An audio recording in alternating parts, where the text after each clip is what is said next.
Hello everyone, this is Erik, the Asian movie enthusiast, and this is my review of Monster, a Korean thriller from 2014 that stars Kim Go-eun and Lee Min-ki.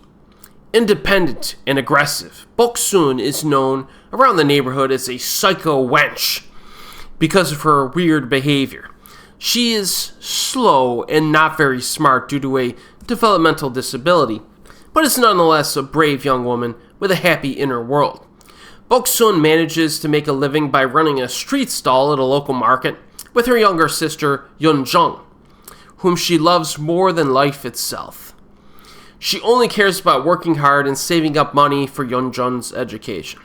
The relatively peaceful life is disrupted when a little girl named Nari seeks shelter while being hunted by a man named Tae-soo, who intends to kill her and anyone who stands in his way. So Monster has like this really weird, cheesy opening scene. Like our female lead is talking to an old granny in the sky, whose face is placed over the sun. Very weird. This old granny tells our main character that her mother dropped her when she was a child, and that's why she's so dumb. I'm not even joking, that's what she says, okay? Kind of an awkward way to begin a thriller, but okay. Korean filmmakers have a history of expertly blending different genres. Bong Joon-ho comes to mind. So let's see where this movie goes. Now, let me take you through Monster without giving away too many spoilers, just to give you an idea of what to expect. Now, the opening 10 minutes, kind of sloppy and confusing. There's like this businessman who comes out of nowhere, needs to pay off some people for slapping a woman. There's an apparent flashback involving a child who has some disturbing stuff happening to them. Nothing really makes any sense during the beginning of this movie. Very convoluted and disorienting. And you're kind of wondering what any of these scenes have to do with the other. It kind of comes together later, but whatever. It doesn't matter anyways. By the 20-minute mark, things get interesting. When the bad guy kidnaps the little girl, and he sits there and he tells her, he's like, listen, I'm going to finish this bottle of wine. And I'm going to give you a head start to run away until I finish this bottle of wine. Then I'll pursue you. If you get away, you get to live. If you don't, you die. And then he suggests that, listen, little girl, go ahead and you try to find someone who's stronger than me, because I'm going to kill anyone who gets in my way. Now we're talking. Now, at that point, I'm like, damn, this movie's going to be good. Pretty interesting, yet simplistic conflict there, right? Unfortunately, this little girl is a freaking moron, all right? She comes across our female lead and her sister, decides to just eat with them instead of immediately telling them, hey, someone's trying to kill me, call the cops. At no point does she mention this. She stays overnight with these girls and sleeps at their house. Like, I don't care if you're 7 years old, whatever, you're an idiot, all right? And you're partially responsible if something bad happens to these girls. In reality, it's the scriptwriter's fault.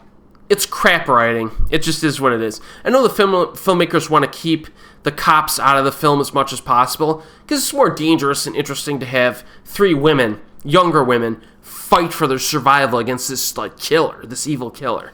But they should have done a better job of like setting that up and getting that situation. But let's be honest with ourselves, okay? The cops would be completely useless anyways, because after all, it's a Korean movie. And cops are just bumbling guys who don't really care, you know? Koreans are still into that type of stuff there. But in any case, the character and decision-making in this film is atrocious. All right? You need to ask for help until you actually find it. All right? There are times where our protagonist just putts around, even after the killer presents himself. I'm like, ladies, we need a sense of urgency here, all right? They're even willing to separate from each other at times. At one point, all right, the little girl is abducted from inside of a police station. Yeah. Oh, yeah. She's sitting in the police station, and the killer walks in and abducts her. There's like cops all over the place. Like, she could have been like, excuse me? This guy's trying to kidnap me. She just apparently never bothered to... Like, the script writing in this movie is absolute garbage, okay? But if there's other elements in place that can balance the film out and make it entertaining, it's okay. And thankfully, I do feel like this horribly written film succeeds at being a stupid, brainless, violent thriller. Yes, there's a healthy amount of bloody violence to enjoy, including some brutal kills and exciting fights. There's a one-on-one fight in a cabin, fairly early on, involving a supporting actor who I especially like.